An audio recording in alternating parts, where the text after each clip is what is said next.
The plot thickens on the Dean Thomas-Jillian Robertson controversy with something he said later in the Deep Waters podcast. I'm going to tell you what that is. My name is James Lynch.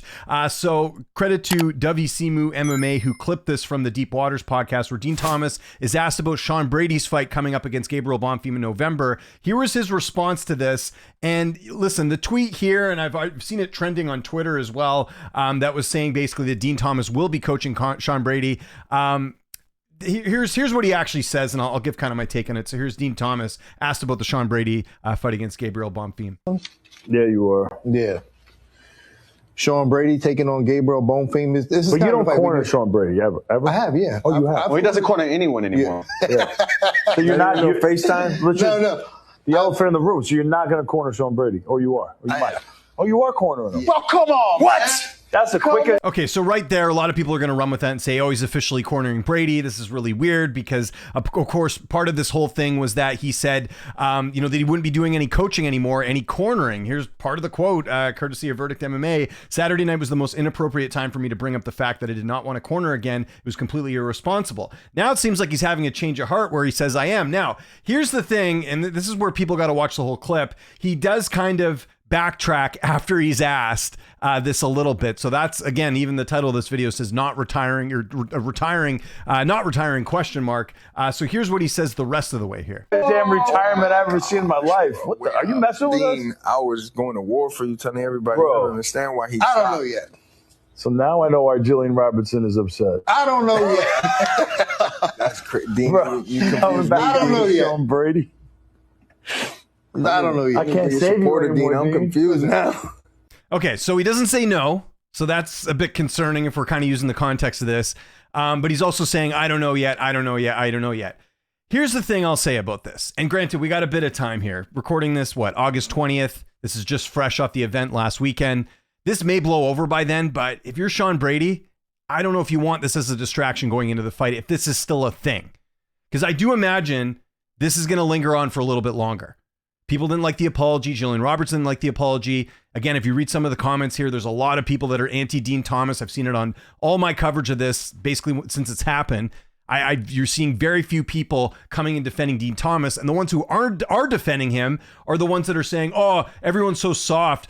He told the truth." That's not the issue. The issue isn't that he, talked about Robertson's bad performance. It's that he didn't take any responsibility for the loss, and he basically just threw everything on her and said it was her fault for the loss. There's nothing wrong with being critical. I've said this in other videos. Robertson didn't have a good performance, but you can't just blame her completely. It's a team effort, right? That goes for everyone. Anyone that helped Jillian Robertson in that fight, you're part of that win or loss. And in this case, it was a loss with Jillian Robertson. So that's part of the issue as well. But yeah, I just think this is just going to keep being a distraction. And, next time they do another podcast, you're going to see more comments come through here. Of course, Brady, big fight against Bonfim coming up here November 7th. It's the main event. Big fight again for Brady to get closer to a title shot here. And he's facing a guy in Gabriel Bonfim who's got some serious power. And that was something that worked against Sean Brady in the Michael Morales fight. He was knocked out in that fight. Bilal Muhammad also knocked him out too. So if you look at Brady's 2 losses, they were knockout losses. So that's a bit concerning when you're fighting a guy like Gabriel Bonfim. I bring all this up because this is such an important fight for Sean Brady, and he really needs to win if he wants to, continue on that path towards a title shot here. I don't know if you want this as a distraction. And I think Dean Thomas would be, well, first off, Dean Thomas should just be upfront with saying look, listen, I am or I'm not.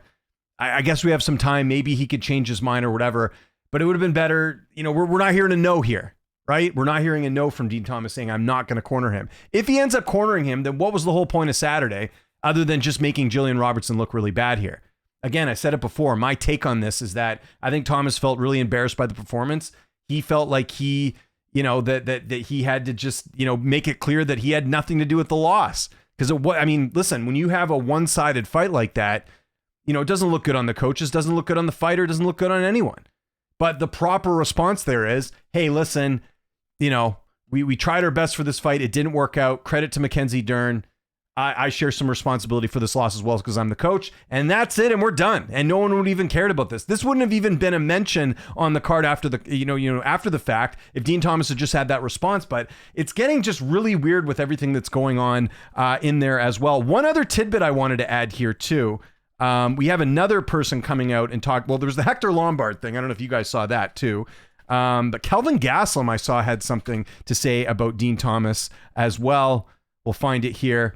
Gastelum saying that this is the same individual who acted as a mole during Robbie Lawler's camp, leaking crucial preparation details to Tyron Woodley's ahead of their fight. A fight Woodley ultimately won via brutal first-round knockout. His latest apology feels less genuine remorse, more like calculated response to public outrage. True characters revealed in how we act. And I mentioned Hector Lombard as well. I bet I can find a Reddit thread on that. So here's what Hector Lombard says. I mean, I'm not going to show you the whole video. Oh, by the way, he does this really weird AI thing, but I don't even need to play it. Calls him a fake you-know-what. I told you in your face, by the way, remember what happened between me and you, bringing up old stuff. So a lot of fighters are coming out of the woodwork here and saying this. And again, like, if he really is retired from, cornering, which that's what his apology was implying, he should have just come out and said, with that question being like, no, I'll help Brady, but I'm not going to corner him or whatever. He could have just said that. That would have been fine. Or just lie to people and then show up and corner him later. But this is still fresh. So the Sharks are going to be circulating and still saying things about Dean Thomas at this point. And I just think, again, PR wise, not a good look here for Dean Thomas. But I want to be clear here because I see everyone running with it. He is not saying he's officially cornering Brady, right?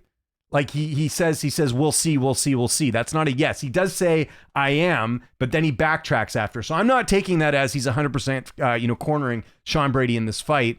And, again, people can have their own opinions of him as a coach and all that. And I have a lot of respect for Sean Brady and what he does. And I think he's a great fighter. And I think, you don't want to have this as a distraction going into a big fight like this, right?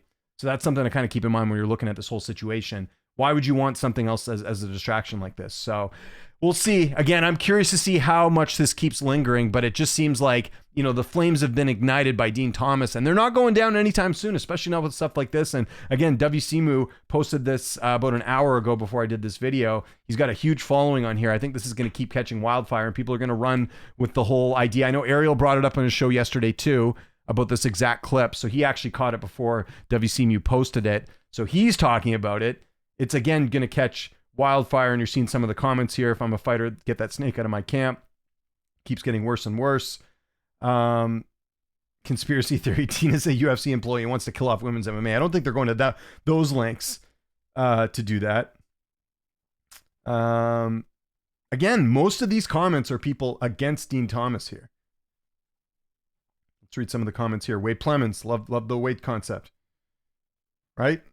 This guy is the biggest piece of, imaginable. They need to drop him from commentary. But again, they're reading his tweet, and this tweet is a bit misleading. Include the other quote here saying, we'll see. Right? So, I don't know. I think they got to, granted, I don't think they have another podcast till next week, but probably be best to just avoid this and hope it goes away. But the Dean Thomas controversy lives on after this clip later in the show of the Deep Waters podcast. So let me know your thoughts on this clip. What do you think of it? Do you think this is a good idea for Sean Brady? What did you think of Gastelum and Hector Lombard's comments? Curious to get your thoughts on this. Follow me on Twitter, TikTok, Instagram, @Lynch on Sports. My name is James Lynch. Thanks so much for watching, and I'll see you next time.